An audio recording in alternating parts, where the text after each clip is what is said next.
4, 5, 6 নৱেম্বৰ ৰাসলীলা উৎসৱ মহোৎসৱ আমাৰ মাজুলীত অনুষ্ঠিত হ'ব।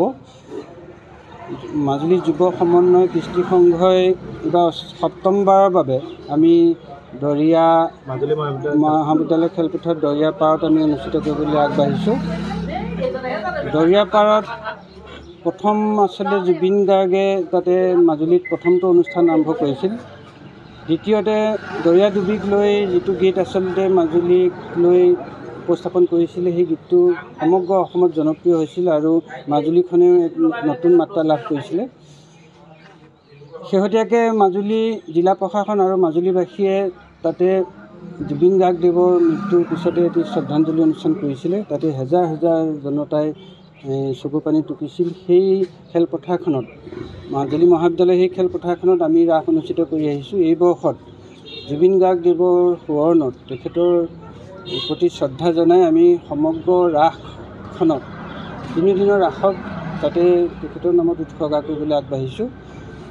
ইয়াৰে 2 নম্বৰ দিনা আমি যিহেতু ভূপেন হাজৰিকাৰ জন্মদিন, সেই দিনটোত তেখেতক স্মৰণ কৰি ভূপেন হাজৰিকাৰ দেৱৰ উৎসৰ্গিত হ'ব ৰাস।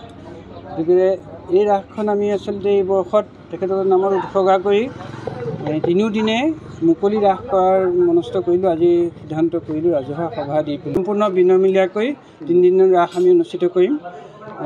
অন্তিম দিনা ৰাস আমাৰ মহিলাসকলে অনুষ্ঠিত কৰিব। পূৰ্বৰ দৰে আমি চেষ্টা কৰিম পূৰ্বতকৈও আমাৰ ৰাসৰ মানদণ্ড যাতে উন্নত হয়, তাৰ কাৰণে আমি সকলো ব্যৱস্থা কৰিছোঁ। ইতিমধ্যে আমাৰ আখৰা আৰম্ভ হৈছে আৰু সকলো শিল্পী কলা কৌশলীয়ে ছেটিংছ নিৰ্মাণৰ পৰা ধৰি মুখা আদি সকলো কামত ইতিমধ্যে তেওঁলোক ব্যস্ত হৈ পৰিছে। অহা ইংৰাজী 4, 5, 6 নৱেম্বৰ তাৰিখে মাজুলী মহাবিদ্যালয়ৰ খেলপথাৰত শ্ৰী শ্ৰী কৃষ্ণ ৰাসলীলা যুৱ সমন্বয় কৃষ্টি সংঘ মাজুলীয়ে অনুষ্ঠিত কৰিবলৈ ওলাইছোঁ।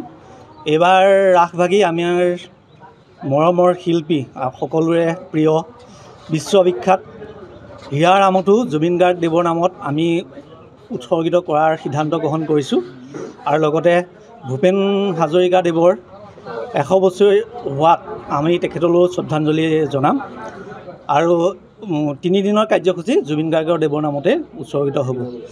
আৰু আমাৰ ইয়াত মানে দৰিয়াৰ ঘাটতে কলিজা ঠেকেচি জুবিন গাৰ্গৰ অমৰ সৃষ্টি যি গীত বিভিন্ন মঞ্চত যেতিয়া পৰিৱেশন কৰে জুবিন গাৰ্গে, তেতিয়া মঞ্চৰ পৰা কয় যে আপোনালোকে মাজুলীলৈ গৈছেনে?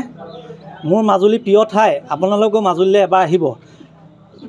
মাজুলী এজনী ছোৱালীৰ গীতটো যেতিয়াৰ পৰা গাবলৈ ল'লে বিভিন্ন অনুষ্ঠানত অসমৰ বাহিৰৰ অকল তেখেতে কয় যে মোৰ মাজুলী প্ৰিয় ঠাই, আপোনালোক মাজুলীলৈ যাব, মাজুলীৰ সুন্দৰ পৰিৱেশ। আৰু সেই গীতটি য'ৰ পটভূমিত মানে গীতটো ৰচনা হৈছিলে, সেই ঠাইকণতে আমি এইবাৰ মানে প্ৰতি বছৰে ৰাস পাতি আহিছোঁ আৰু এইবাৰ পাতি আহিছোঁ। সেইবাবে আমি তেওঁক উৎসৰ্গা কৰি তেখেতৰ নামতে আমি এইবাৰ প্ৰৱেশ পত্ৰৰ কোনো ব্যৱস্থা কৰা নাই। আৰু মই মোৰ ব্যক্তিগতভাৱে জুবিন গাৰ্গৰ লগত সম্পৰ্ক আছিল, ভাল সম্পৰ্কই আছিল। মই এবাৰ জুবিন গাৰ্গদেৱক মানে কৈছিলোঁ যে আপুনি আমাৰ ৰাসখনলৈ যাব। তেতিয়া তেখেতে ক'লে যে মোৰ সেই সময়ত ক'ত যাবলগীয়া হয় কোনো সিদ্ধান্ত নাই, যদি মানে ক'লৈকো নাযাওঁ তেতিয়া যাম। তেখেতৰ মানে মাজুলী ৰাসলৈ আহিবলৈ মানে আগ্ৰহ প্ৰকাশ কৰিছিল, কিন্তু এতিয়া হয়তো এতিয়া সম্ভৱ নহ'লে। এইবাৰ যিহেতু আমাৰ হিয়াৰ আমঠু অতিকৈ মৰমৰ আমাৰ স্বনামধন্য শিল্পী জুবিন দা আমাৰ মাজত নাই, তেখেতৰ স্মৰণত তেখেতক স্মৰণ কৰিবৰ বাবে আমি এই ৰাসলীলাখন তেখেতৰ নামত উৎসৰ্গা কৰিবলৈ মনস্থ হৈছোঁ।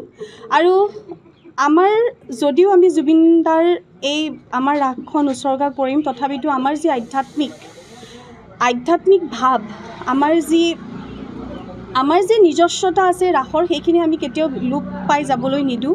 আৰু এগৰাকী শিল্পী হিচাপে মই যিহেতু ৰাসখনৰ ভাও কৰোঁ, আৰু সেই হিচাপে যদিও ক'ৰবাত নহয় ক'ৰবাত হিয়াত মানে এটা অভাৱ অনুভৱ কৰি আছোঁ, তথাপিতো কিন্তু যিহেতু আমাৰ ৰাসখন জুবিনাৰ নামত উৎসৰ্গা হ'ব, সেয়েহে মনত দুগুণ হেঁপাহেৰে দুগুণ উদ্যমেৰে পুনৰ আগতকৈও যাতে আমি আৰু ভাল কৰিব পাৰোঁ, সেই দিশে আগবাঢ়ি ওলাইছোঁ।